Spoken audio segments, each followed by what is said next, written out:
Sweden एक छोटा सा देश है जिसकी आबादी केवल 1 करोड़ से थोड़ी ज्यादा है, लेकिन इसके बावजूद वह दुनिया के सबसे बेहतरीन लड़ाकू विमानों के प्रोग्राम को बनाए रखता है। यह बहुत हैरानी की बात है। आजकल लड़ाकू विमान की क्षमता सिर्फ उसकी गति से नहीं मापी जाती। अब यह इस पर निर्भर करता है कि विमान का आर्टिफिशियल इंटेलिजेंस (EAI) कितनी जल्दी जानकारी को समझ सकता है और पायलट को सही समय पर युद्ध में सही कदम उठाने के लिए तैयार कर सकता है। अब अगर हम अमेरिका या रूस के लड़ाकू विमानों की बात करें, तो स्वीडिश ग्रिपेन उन जैसा नहीं दिखता। न तो ये सबसे ज्यादा हथियारों से लैस है और न ही इसमें असली स्टेल्थ गुप्तता है। यह न सबसे लंबी दूरी तय कर सकता है, न ही सबसे तेज है और न ही सबसे सस्ता। फिर भी स्वीडन ने एक अनोखा तरीका अपनाया है। वे एक ऐसे लड़ाकू विमान को विकसित कर रहे हैं जो सबसे उन्नत इलेक्ट्रॉनिक्स से लैस हो और रूस जैसी बड़ी ताकतों के लिए एक बड़ा सिरदर्द बन सके। स्वीडन और रूस के बीच तनाव शीत युद्ध के समय से जारी है और अब ये और बढ़ रहा है। रूस का बर्ताव बाल्टिक सागर क्षेत्र में बदल रहा है, जहां वह अपनी सैन्य ताकत का इस्तेमाल राजनीतिक उद्देश्यों के लिए कर रहा है। रूस ने उत्तरी यूरोप के आसमान को अपने सैन्य अभ्यास का मैदान बना दिया है, जहां उसके लड़ाकू विमान स्वीडिश हवाई क्षेत्र में बिना अनुमति घुसपैठ करते रहते हैं। रूस की इस बढ़ती गतिविधि ने स्वीडन को अपनी सेना को तेजी से सुदृढ़ करने के लिए मजबूर कर दिया है। अगले 5 सालों में स्वीडन अपने रक्षा बजट को 40% या $3.1 बिलियन तक बढ़ाने जा रहा है ताकि वह रूस से निपट सके। लेकिन स्वीडन हमेशा से अपनी तकनीकी श्रेष्ठता पर भरोसा करता है।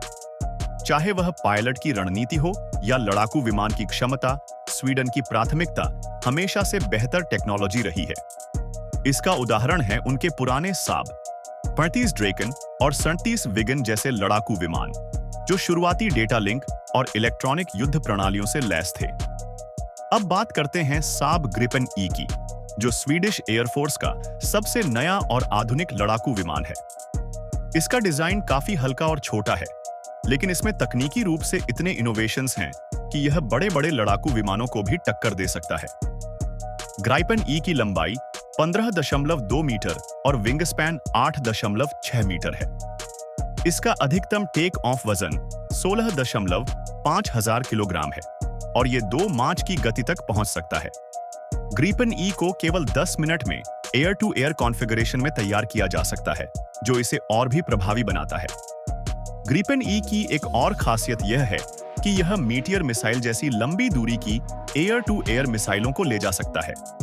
इसके अलावा इसमें अत्याधुनिक इलेक्ट्रॉनिक वॉरफेयर सिस्टम लगे हैं, जो 360 डिग्री में खतरे की पहचान कर सकते हैं। यह लड़ाकू विमान बिना आफ्टरबर्नर के सुपरसोनिक गति पर उड़ान भर सकता है, यहां तक कि जब इसमें बाहरी हथियार और ईंधन टैंक लगे हों। ग्राइपेन ई का छोटा आकार इसे दुश्मन के रडार से बचने में मदद करता है, जिससे यह अपने दुश्मनों के करीब पहुंचकर मिसाइल लॉन्च कर सकता है। लेकिन स्वीडन ने ग्रिपेन ई के डिजाइन में सबसे बड़ी प्राथमिकता इलेक्ट्रॉनिक वॉरफेयर को दी है। इसके इलेक्ट्रॉनिक सिस्टम को बार-बार अपडेट किया जा सकता है, जिससे यह भविष्य में भी कारगर रहेगा। यह ऐसा विमान है जिसे नए सॉफ्टवेयर अपडेट्स से लगातार बेहतर बनाया जा सकता है, बिना पूरी संरचना को बदलने की जरूरत पड़े। ग्राइपेन ई के पायलट के पास ऑटोमेशन के कई विकल्प होते हैं। वह यह तय कर सकता है कि वह विमान की सिस्टम को खुद मैन्युअल रूप से संचालित करेगा या उसे पूरी तरह से ऑटोमेटिक मोड में छोड़ देगा। इस सिस्टम की सबसे बड़ी खासियत यह है कि पायलट को सही समय पर सही जानकारी मिलती है, जिससे वह जल्दी और सटीक निर्णय ले सकता है। ग्रिपेन ई के रडार और सेंसर सिस्टम भी बेहद उन्नत है। इसमें लगाया गया रडार आगे पीछे और दोनों तरफ घुमाया जा सकता है, जिससे यह 90 डिग्री तक मुड़ने के बाद भी दुश्मन पर नजर रख सकता है। तो दोस्तों, यही थी हमारी आज की जानकारी। अगर आपको कुछ नया सीखने को मिला हो तो इस वीडियो को लाइक करें और हमारे चैनल को सब्सक्राइब करना न भूलें, ताकि आप कोई और जानकारी मिस न करें। फिर मिलेंगे एक और रोचक वीडियो के साथ। तब तक के लिए धन्यवाद।